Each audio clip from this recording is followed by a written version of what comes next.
একদিন একজন গরিব লোক রাস্তায় 10টি টাকা পেল। সে ভাবতে লাগলো, এই 10 টাকায় কি কেনা যাবে। সারাদিন এই 10টি টাকার চিন্তায় সে সময় নষ্ট করে ফেলল। পরে সেই 10 টাকা ফেলে দিল।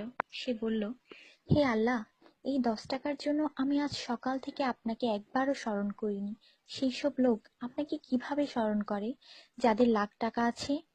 আল্লাহ সুদ হারাম করে দিয়েছেন, আমরা ব্যাংক বানিয়েছি। আল্লাহ জীবনকে সীমিত করেছেন, আমরা ঘড়ি বানিয়েছি। আল্লাহ পর্দার হুকুম দিয়েছেন, আমরা টিভি, ডিভিডি, ডিশ দিয়ে বেহায়ামি সর্বসাধারণের জন্য করে দিয়েছি। আল্লাহ বলেন, কোরআনে তোমাদের সফলতা, আমরা অক্সফোর্ডের বইকে সফলতা বানিয়ে নিয়েছি। আল্লাহ মিথ্যা বলা নিষেধ করেছেন, আর আমরা এপ্রিল ফুল পালন করা শুরু করে দিয়েছি। আল্লাহ বৃদ্ধ বয়সে মা বাবার সেবা করতে বলেছেন, আমরা বৃদ্ধাশ্রম বানিয়ে ফেলেছি। আজ মুসলমান এই জন্য দুশ্চিন্তায় যে যাকে খুশি করার তাকেই তো রাগিয়ে ফেলেছি। দয়া করে সবাইকে ফরওয়ার্ড করুন, কারণ নেকির দাওয়াত দেওয়ায় নেকিকারীর সমান সওয়াব পাওয়া যায়। একটু ভাবুন, আজান যখন হয় তখন টিভির ভলিউম কমানো হয়, কিন্তু নজর টিভিতেই থাকে। আর মনে মনে বলি, আজান যাতে তাড়াতাড়ি শেষ হয়। এটাই কি আজানের মর্ম?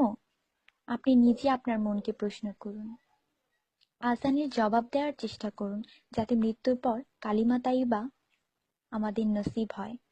অনুরোধ, এই মেসেজটি সবার কাছে পৌঁছে দিন।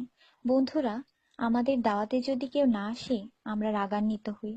আল্লাহর পক্ষ থেকে আমাদের জন্য প্রতিদিন 5 বার দাওয়াত আসে, আর আমরা নামাজ পড়ি না।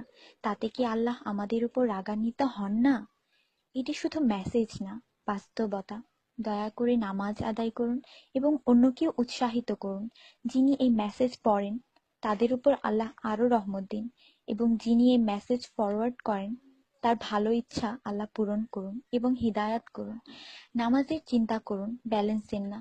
আজান শুনে উঠুন রিংটোনের মতো। কুরআন মনোযোগ দিয়ে পড়ুন, এসএমএস পড়বার মতো। জীবন সবসময় থাকবে না নেটওয়ার্কের মতো। নামাজ ত্যাগ করা মানে আল্লাহকে রাগান্বিত করা। ফজর 6 মিনিট, জোহর 15 মিনিট, আসর 8 মিনিট, মাগরিব 10 মিনিট, এশা 18 মিনিট, মোট 57 মিনিট। 80% লোক এই মেসেজ ফরওয়ার্ড করে না। দয়া করে আপনি করুন। আল্লাহ সবার মঙ্গল করুন। আমিন।